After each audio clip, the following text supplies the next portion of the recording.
The crew of Helimed 03 have just been called to a car crash in Stetchford, a mile away from Birmingham Airport.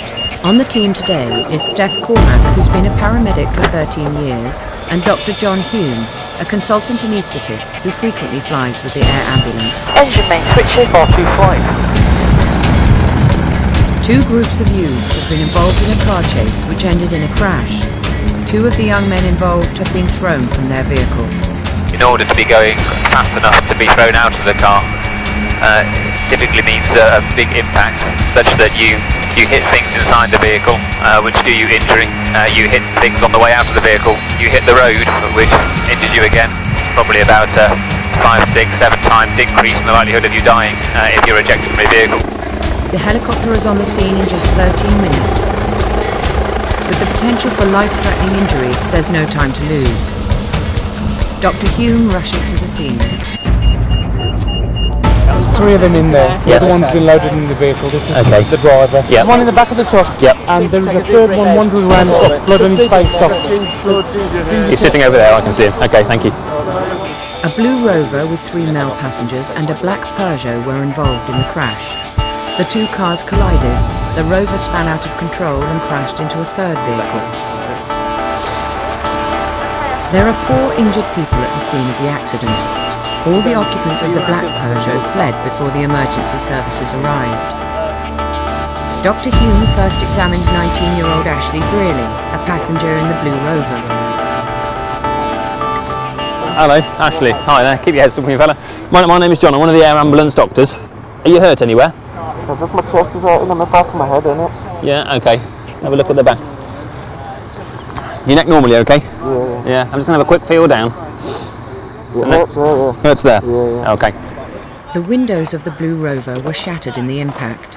Ashley was wearing a seatbelt, but his younger brother Dylan and the driver were thrown through the side and rear windows into the road. They've been assessed by land ambulance paramedics. Both have serious facial injuries and are about to be taken to hospital. This gentleman, front seat passenger, unrestrained, wasn't ejected. It's the 2 that have been boarded that were ejected. Sure. We've got another 2 ambulances en route. Have we got a spare person just hang on to his head for me? He's got some pain at about sort of C6, C7. Yep. Thank you. Dr. Hume is concerned that the impact may have fractured the vertebrae in Ashley's cervical spine, so it's vital that he stays still. Lovely. Can you just keep his neck in line for me? We'll get a collar and take some from there. Thank you. I'm just going to have a look at the other chap. I'm just going to have a quick feel here. Right. Okay. Fine. I'm going to be back in a couple of moments. Okay. You stay put here. Okay. Keep your head nice and still. Thank you. Ashley needs to be put on a spinal ward and taken to hospital. Next, Dr. Hume checks over the driver of the third vehicle caught up in the incident.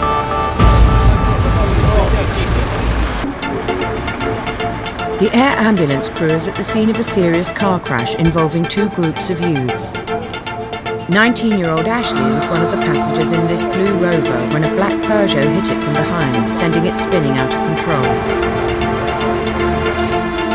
A fireman is immobilising Ashley's neck in case he's damaged his spine in the impact, and air ambulance Dr. John Hume has been assessing his condition. He was the front seat passenger from this car. Obviously travelling fast enough and involved in enough of a spin to throw his friends out, it would appear. So, worried about him. The driver of the third vehicle caught up in the crash is 68-year-old Norman Frackleton. Norman was unable to avoid the out-of-control blue Rover, and it smashed head-on into his car. Can we have a quick look?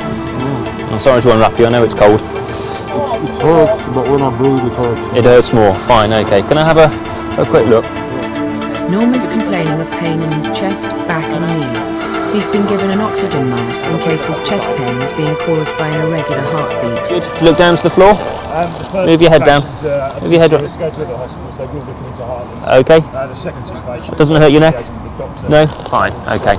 His pain appears to be related to having a seatbelt injury or an airbag injury, and is not affecting his breathing to any great extent at the moment, so I'm reasonably happy that's not a major problem at the moment. Most worried about the chap who's sitting on the side of the road with the fire crew at the moment. His other 2 friends have been thrown from it, so a lot of people moving around and being thrown about inside his car that might have caused his injury. The reason that I've asked these guys to keep your head still and for you to keep your head still and then to put a collar onto it, is that because you've got some pain in the back of your neck, what I can't tell just from looking at you, because I haven't got x-ray eyes, is whether you've injured the bone. What we do in that case is to keep things in line, we'll strap you down so that your head stays in a straight line, take you to hospital where we can do some x-rays to make sure that things are okay before we take these collar and boards off again. The vehicle wreckage shows that there was a lot of force involved in the impact, and that the people in the cars might have been very badly hurt. They've all been very, very lucky really from the significant damage to the cars. Worst case scenario is that they could all been dead. Okay, on slide, ready, steady, slide and hold. Good. Can you take his head for me? Yeah, sure. Lovely, thank you. The full extent of their injuries won't be known until all those involved have been examined by the A&E trauma teams at Heartlands and Good Hope hospitals. 7 weeks ago, 19-year-old Ashley Brearley was involved in a car chase with another group of youths. Ashley wears an electronic tag, which he got after being convicted of interfering with a motor vehicle, so he's no stranger to getting into trouble. But this latest incident has really shaken him up. Ashley's seatbelt kept him restrained in the car when it was hit, but his 16-year-old brother Dylan and the driver weren't wearing theirs. I had a seatbelt on in it, but they didn't have seatbelts on. But like the car spun round, and then as it spun round, because all the windows were smashed. So he must have come, my little brother must have come out the back window, and then the driver come out like his side window in it. When I went to look at my little brother, all I saw was a pile of blood in it, and I thought he was dead. At the scene, Dr. Hume was concerned that Ashley had damaged his spine. What I can't tell just from looking at you, because I haven't got x-ray eyes, is whether you've injured the bone. What we do in that case is to keep things in line, we'll strap you down so that your head stays in a straight line. Ashley was taken to Good Hope Hospital, but discharged himself before he'd had his x-rays. He was desperate to see his brother and friend, who had been taken to another hospital. My pal, his face was hanging off, he had to have plastic surgery, and like his cheek from his eye down, that was hanging off. And I seen my brother and his lips was all hanging off, and that, like they both had to have plastic surgery and that. But yeah, my leg was killing me because I've got to have an operation on my leg as well, because it got all my nerves have ripped or something, and I was in enough pain with that, and my back and all my neck and that, couldn't move. Ashley didn't go back to hospital, but now 6 weeks later, the pain in his neck and shoulders has gone. Norman, the driver of the third car, escaped with minor injuries. But brother Dylan and the driver of their car are lucky to be alive after being thrown through the windows. It's been a traumatic experience. I do get flashbacks and that sometimes when I go to sleep and that. I can see it all happening over again and that when I'm going to sleep and that, like see everything happening and that. It's not good, man. I always wear seatbelts now. I don't want to go through no more windows.